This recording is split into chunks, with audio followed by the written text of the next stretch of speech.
Assalamualaikum warahmatullahi wabarakatuh. Selamat malam dan selamat datang di Bisik Malam.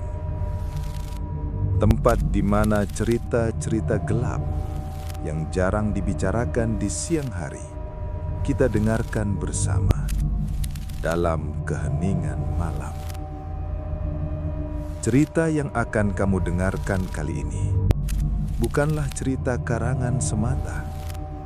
Kisah ini beredar dari mulut ke mulut, menjadi rahasia umum di kalangan mahasiswa dan warga sekitar Universitas Gadjah Mada. Ada satu tempat yang siang harinya tampak biasa saja, dilalui banyak mahasiswa tanpa rasa curiga sedikit pun.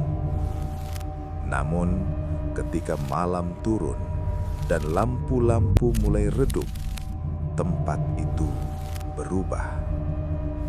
Di bagian akhir video ini akan kami sertakan foto lokasi asli dari tempat kejadian yang akan diceritakan.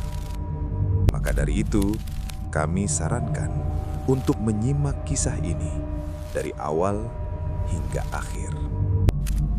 Tarik nafas perlahan dan mari kita mulai. Universitas Gadjah Mada dikenal sebagai kampus perjuangan, simbol intelektual, simbol prestasi. Namun di balik gemerlap akademiknya, UGM juga menyimpan lorong-lorong sunyi yang jarang dibicarakan. Salah satunya adalah sebuah jembatan kecil yang menghubungkan Laboratorium Diagnostik Fakultas Kedokteran Hewan dengan Fakultas Pertanian. Jembatan ini terletak di sebelah utara lembah UGM. Siang hari, jembatan ini hanya terlihat seperti jalur penghubung biasa, dikelilingi pepohonan dengan suara serangga dan dedaunan.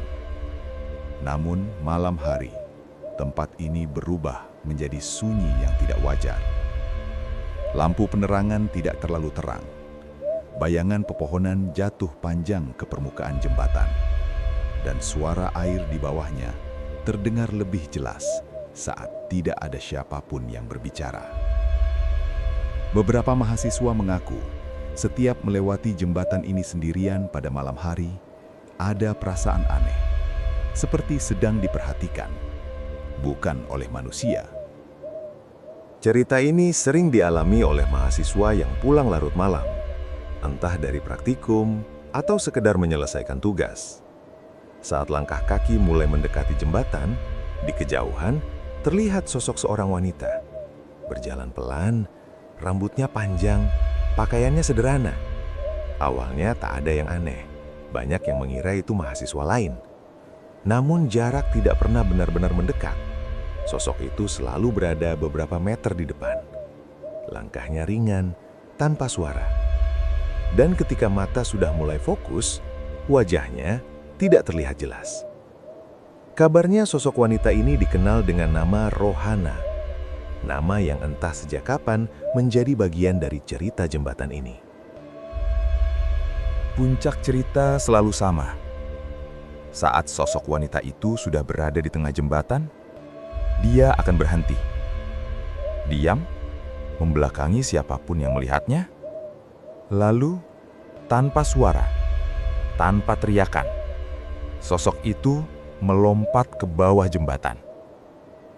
Refleks, siapapun yang melihatnya akan berlari dan menoleh ke bawah. Namun yang terlihat hanya aliran air, batu-batu, dan kegelapan. Tidak ada tubuh, tidak ada darah, tidak ada suara jatuh. Seolah tidak pernah ada apapun yang melompat. Saat itulah kesadaran datang terlambat, bahwa sejak awal yang mereka lihat bukan manusia. Tidak semua orang percaya. Beberapa mahasiswa mencoba membuktikan. Sengaja melewati jembatan itu beramai-ramai, tertawa, merekam video. Dan memang tidak terjadi apa-apa. Namun cerita lain muncul dari mereka yang melewati jembatan ini sendirian, tanpa niat membuktikan apapun. motor yang tiba-tiba mati, langkah kaki terdengar mengikuti, atau rasa dingin yang muncul mendadak di tengah malam Jogja yang hangat. Jembatan itu tetap ada, tidak ditutup, tidak diberi tanda. Namun, bagi sebagian orang, tempat itu bukan sekadar penghubung fakultas, melainkan tempat di mana dua dunia pernah bersinggungan.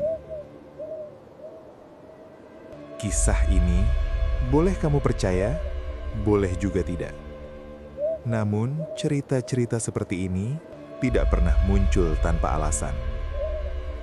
Kita tetap menghormati apapun yang pernah terjadi di tempat tersebut. Jika kamu pernah melewati jembatan Fakultas Pertanian UGM di malam hari, atau bahkan mengalami kejadian serupa, silahkan berbagi cerita di kolom komentar. Karena mungkin kamu tidak sendirian. Terima kasih sudah menyimak Bisik Malam. Sampai jumpa di kisah gelap berikutnya.